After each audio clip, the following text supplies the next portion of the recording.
Do you want to know one of the best ways to win your fantasy football league? You guys, we see this every single year. You have to be stashing these rookies, these high upside players on your bench, and you have to be patient. We see guys like Bucky Irving last year kind of come out of nowhere and win people leagues. I'm telling you right now, there is a Bucky Irving on your waiver wire right now, or hopefully on your bench after you watch this video. He's out there. It's not all about drafting the best players. You also have to be aggressive on the waiver wire, and you have to know what players need to be stashed on your bench. If you watch one video this week, it's this one, because we have 10 league winners that you should be stashing on your bench. Before we get into it, Cam Scadaboo or Bayshul Tootin should not be available on the waiver wire. Those two guys are my biggest stashes in all of fantasy football right now. If you can get Scadaboo or Tootin, one of those guys might just be Bucky Irving. Like, one of those guys is going to break out. Both of those guys can be the RB1 on their offense, and they're both really good. So if they're out there, we won't talk about them because they are rostered in over 50% of leagues. So a lot of you probably already have them, and you want some of the juicier guys, some of the guys that not everyone knows about. But Scadaboo, Tootin, get them on your team if they are available. But the first guy on this list who I love a ton is Blake Corum. This is a guy who needs to be stashed away on your bench right now before he has this big blow-up game. We already saw what he did in week 2, which we'll talk about in a second, but this is a really talented player who is on a really good Rams offense behind Kyren Williams, who's always been this average, inefficient player who has been really good for fantasy, but a lot of that is because of the offense that he's on, the crazy usage and volume that he's been seeing over the last couple of years, and his ability to score touchdowns. That's it. Like, Kyren isn't a back that blows you away. He's not a Bucky Irving where he makes these insane runs and you're like, this is an efficient, explosive back. Kyren Williams is not that. And the tides might be turning a little bit in LA after last week. Corum looked really good. 5 carries, 44 yards, 8.8 yards per carry. Got into the end zone, only put up 10.4 fantasy points, but that doesn't matter. No one was starting him last week unless you're in a crazy deep league. And Sean McVay said in an interview that this could be a 65-35 split going forward, which that is huge. That's not a lot, right, for Corum, but that is a step in the right direction. And if you have eyes, it's very evident, it's very obvious that Corum is the more efficient, explosive player. He deserves more work. Sean McVay sees it. This entire Rams coaching staff sees it. And check this stat out. It's pretty crazy. Last week, Corum ran for 15-plus yards twice on only 5 carries. Kyren Williams ran for 15-plus yards a total of 6 times last year on 316 rush attempts. If that doesn't tell you who is the more explosive, efficient, electric running back, then I don't know what will, right?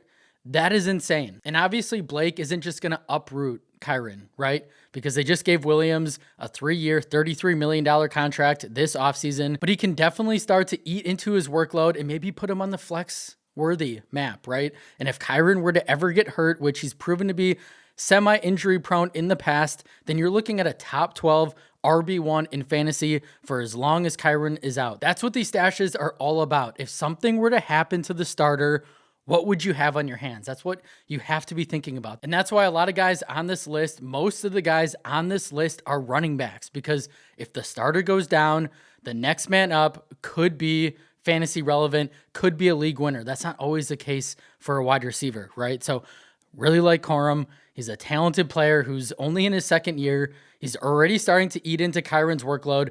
Bet on talent. Bet on the offense that Corum is in. Bet on Sean McVay. On to our next guy, Woody Marks, the rookie running back for the Houston Texans. Got more involved in week 2. You love to see it. He flashed on a couple of nice plays, had a 37-yard reception. This is a pass down back. This is a back who really can do it all, but his specialty is receiving. This is a man who had 83 receptions back in 2021 in college at Mississippi State. That's more catches in college than Ashton Genty, Omarion Hampton, and Travion Henderson combined. This is a guy who needs to be on the field for the Texans on an offense that's really struggling. And let's be honest, Nick Chubb, not the same player that he was anymore. He's fine, but he looks cooked to me. He's not very efficient. He doesn't really have much left in the tank. So you're adding a guy on your team who could very well be the RB1 on an offense that we're expecting to get better by midseason. Like, why would you not be picking him up? Dameon Pierce, the running back for the Texans, was a healthy scratch last week. It's telling us that Houston wants to get the rookie more involved. I think the runway is set for Marks to emerge. Potentially, he could have a bigger game in week 3, and then you might have to bid for him, right, on the waiver wire.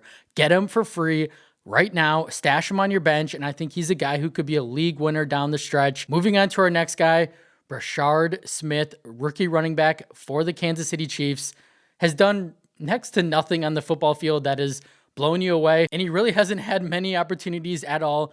This is more about how bad Isaiah Pacheco has been, as Pacheco only averaged 2.2 yards per carry against the Eagles in week 2. I believe he's averaging 3.1 yards per carry on the year. That's not going to get it done. Pacheco does not look good. He doesn't look like his pre-injury self. And check out this tweet per ESPN. Kansas City remains puzzled by its struggles in the run game. The team believed that Isaiah Pacheco was running like his old self in camp and that he would be productive right out of the gate. That has not been the case. So Kansas City is obviously confused. Pacheco doesn't look really good. What are they doing here? Patrick Mahomes is their leading rusher, who's averaging 6.5 carries per game, 61.5 yards per game. Mahomes has 123 rushing yards on the year, along with 2 rushing touchdowns. You don't like to see that, especially because Mahomes is not known for his running. This isn't Josh Allen, right? Kansas City is also in panic mode as they're 0-2. They need to make some sort of change because Pacheco, Kareem Hunt, none of these guys are getting it done. I think it's the perfect time to stash the rookie now before the Chiefs have had enough with Pacheco and Hunt and they give Smith more run. And this is an electric back who has 4.3 speed. He was a wide receiver that kind of transitioned to running back out of college. So you don't love that, but if he can make the switch to being an effective running back in the NFL, then that would be tremendous. We have to see it, right? But again, these are guys that you're stashing for free. You're not spending any of your fab to get them on your team.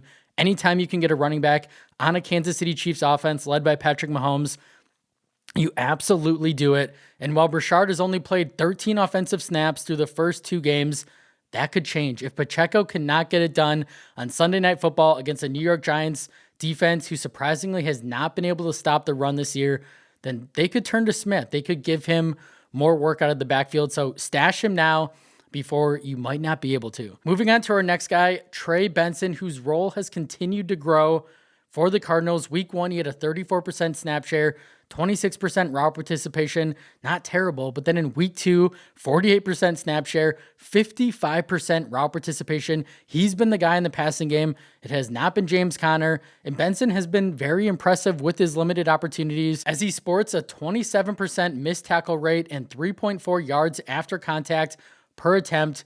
He had 3 carries for 14 yards last week, 4.7 yards per carry, 4 receptions for 30 yards, 7.5 yards per carry on the year. He's one of the most efficient backs in football right now, and the total opposite you can say about James Conner, who's not been efficient. He's not looked that explosive, 3.2 yards per carry. He's finally starting to look like an older back that he is, 30 years old. And Conner has had 2 smash matchups the first 2 weeks of the season, and he has not been able to capitalize. He's saved his fantasy days because he's gotten into the end zone, but outside of that, he's been very blah. I would try to get Benson on my bench now before he takes over. He could very well take over this RB1 spot, or he could just keep eating into Conner's workload. And if James were to ever get injured, which he proves to us that he will get injured every single year, Benson could be a top 12 running back for as long as he is out. All right, moving on to our next guy that you need to be stashing right now before it's too late, and it's Isaiah Likely, tight end for the Ravens. We know he's working his way back from that foot injury, and I think he's going to be the guy at the tight end position when he returns because Mark Andrews, what is Andrews doing right now? He's done nothing.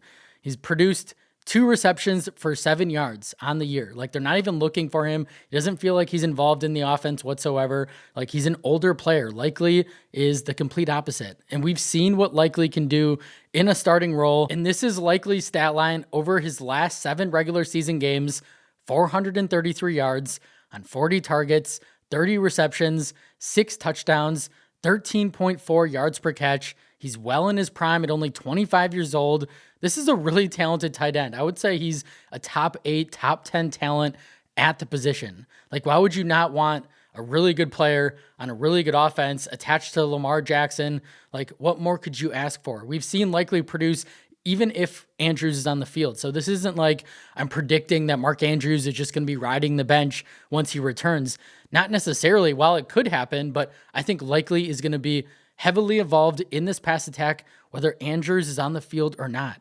So if you're hurting for a tight end, you need a difference maker on your team. You want someone you can stash away who could be a league winner the second half of the year. I think that could absolutely be Likely. And our last guy on this list that we'll go in depth in, and then we'll talk about some honorable mentions, is Brandon Ayuk, another ultra talented player that people kind of forgot about because he's hurt.